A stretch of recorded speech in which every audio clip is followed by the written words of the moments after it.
कारण की प्रत्येक गोष्टीवर टॅक्स आहे. कुठल्या गोष्टीवर आपण टॅक्स नाही भरत. आपण घर घेतलं तरी जीएसटी भरतो, घर घेतलं तरी अग्रीमेंट रजिस्ट्रेशनला आपण त्याच्यावर पैसे भरतो. आपल्याकडे दूध येतं किंवा भाजी येते तर त्याला ट्रान्सपोर्टेशन लागतं. त्या ट्रान्सपोर्टेशनला जो काही लागणारा पेट्रोल डिझेल आहे त्याच्यावर तर सरकार टॅक्सेस लावून दूतच आहे. तर कुठं आपल्याकडनं टॅक्स घेतला जात नाही. आपण रोड टॅक्स भरतो तरी टोल टॅक्स भरतो. It's a too much. मी ज्या कंपनीत कामाला आहे मला माहित नाही माझा बॉस चोऱ्या करतोय का काय करतोय, बरोबर आहे. तेव्हा अचानक त्या कंपनीवर कुठल्या तरी सरकारच्या निर्णयामुळे गाज पडते, ती कंपनी बंद होते. ती कंपनी बंद पडल्यानंतर माझ्या नोकरीबद्दल सरकार काय विचार करतं. एक छोटासा उदाहरण मी तुम्हाला देतो. आज विजय मल्ल्या चोर होता. विजय मल्ल्याच्या कंपनीत काम करणारा स्टाफ चोर होता का? त्या कंपनीत काम करणाऱ्या जे स्टाफ बेरोजगार झाले त्याच्या रिडेव्हलपमेंटसाठी सरकारने काय केलं? त्याच्यासाठी काही योजना आणल्या?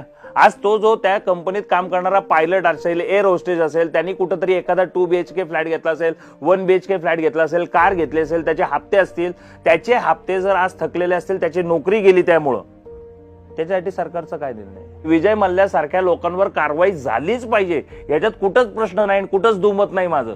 पण त्या लोकांच्या कंपनीत काम करणारे जे बेरोजगार होतात त्यांच्याबद्दलही विचार करायची 100% गरज आहे. ते टॅक्स भरतातच आहेत ना.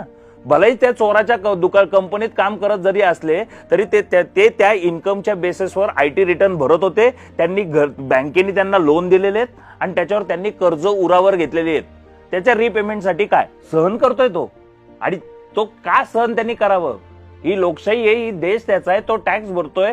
तो हा देश चालवण्यासाठी 1 रुपया का होईना तो टॅक्स भरून त्या गोष्टीचा शेअर देतोय. त्याचा अधिकार आहे. सरकार जर चुकीचे निर्णय घेत असेल तर सरकार त्याला आन्सरेबल आहे. सरकार त्याच्यावर उत्तर देणार की नाही देणार? तुम्ही छाती ठोकून सांगता की मी आज नोटबंदी केली त्याच्यामुळे आज 3 लाख कंपन्या बंद केल्या. एखादी कंपनी डिस्ट्रॉय करणं खूप इझी आहे, एखादी गोष्ट उभं करणं खूप अवघड आहे. एखादी गोष्ट तुम्ही उभी करू शकत नाही तर तोडू तर नका.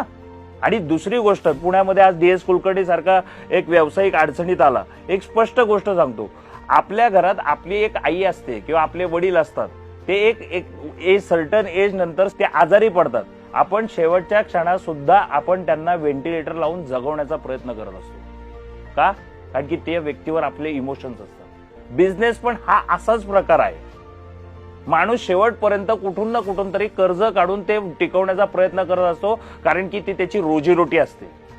त्यांनी कर्ज घेतले म्हणजे तो चोर होत नाही. तुम्हाला सरकारला आम्ही टॅक्सेस भरतो, आम्ही कर्ज भरू शकत नसू तर त्याचं स्क्रुटिनायझेशन व्हायला पाहिजे की हे का नाही भरू शकत आहेत, ह्या माणसाचा बिझनेस का नाही होते. सरकारकडनं त्या गोष्टीची स्क्रुटिनायझेशन व्हायलाच पाहिजे.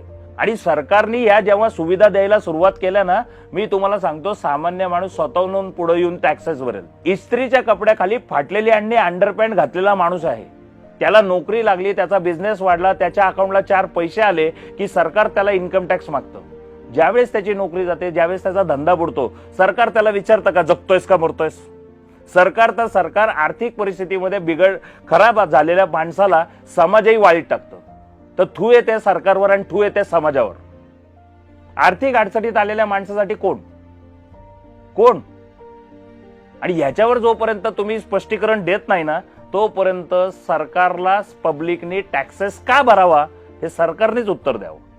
आज देशामध्ये ज्या सिस्टम बदलल्यात, आता पहिले आपलं रिटेल सेक्टरची दुकानदारी होती आणि आज ऑनलाईन सिस्टम आली. ऑनलाईन कंपन्यांना लँड कॉस्ट नाहीये, लेबर कॉस्ट नाहीये. आज ह्या लँड कॉस्ट आणि लेबर कॉस्ट काढला तर रिटेल सेक्टरवाला दुकानदार पण तुम्हाला 1300 रुपयाची वस्तू 500-600 रुपयाला देऊ शकतो. पण गंमत अशी आहे की ऑनलाईन वाल्यांनी लँड कॉस्ट म्हणजे प्राईम लोकेशनला प्रॉपर्टी घ्यायची नसते, धंदा हो न हो, कामगार पोहोचायचा नसतो, लाईट बिल भरायचं नसतं ना, AC शोरूम मेंटेन करायचे. त्यामुळे तो 1300 रुपयाची वस्तू 600 रुपयाला तुमच्यापर्यंत पोहोचू शकतोय. आणि ह्या ऑनलाईन कंपन्यामुळे रिटेल सेक्टरमध्ये धंदा राहिलेला नाही. आणि बेरोजगार जो तरुण आहे, ज्याला नोकरी मिळत नाही, आता सरकार तर त्याच्याहून पेक्षा निर्लज्ज आहे. सरकारने तर भारी ट्रेंड चालवलाय सध्या. नोकरी घेणारे नाही, नोकरी देणारे बना. आणि नोकरी देण्याच्या ह्याच्यात तुम्हाला मोटिवेशनलचे एवढे व्हिडिओ युट्यूबवर तुम्हाला दिसतील की जो तो उठसूट आज धंदा करायला बाजारात येतोय, पण रिटेल सेक्टरमध्ये बिझनेस राहिलेला नाही. दिशाभूल आहे ही पब्लिकची. आज एवढा महत्वाचे विषय आणि महत्वाच्या लोकांच्या आज रोजगार नाही किंवा काय नाही, या गोष्टीवर डिस्कस करण्यापेक्षा काय राजकीय नेते, काय ते भोंगे हटाव आणि त्याच्या समोर हनुमान चालीसा लागाव. अरे काय चाललंय, काय करायचंय आपल्याला, कुठं जायचंय? आज तुम्ही फास्टॅग आणलं, फास्टॅगची आपण टोल नाक्यावर गंमत बघतोच आहे. तुम्हाला ते गन घेऊन येतात, तुमचा फास्टॅग टॅग होत नाही. अरे हा कुठलं आहे? तुम्हाला टेक्नॉलॉजी नाही ना बिल्ड करता येत, नाही ना आपल्या देशाला जमत, नका ना करू.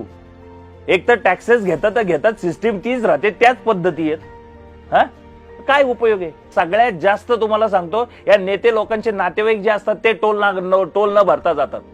सामान्य माणूस तर 100% टोल भरतो. आणि जर सामान्य माणूस प्रत्येक गोष्टीचे पैसे मोजतोय, तर मग त्याला सुविधा मिळत नसेल, तर त्यांनी तुम्हाला इन्कम टॅक्स का द्यावा?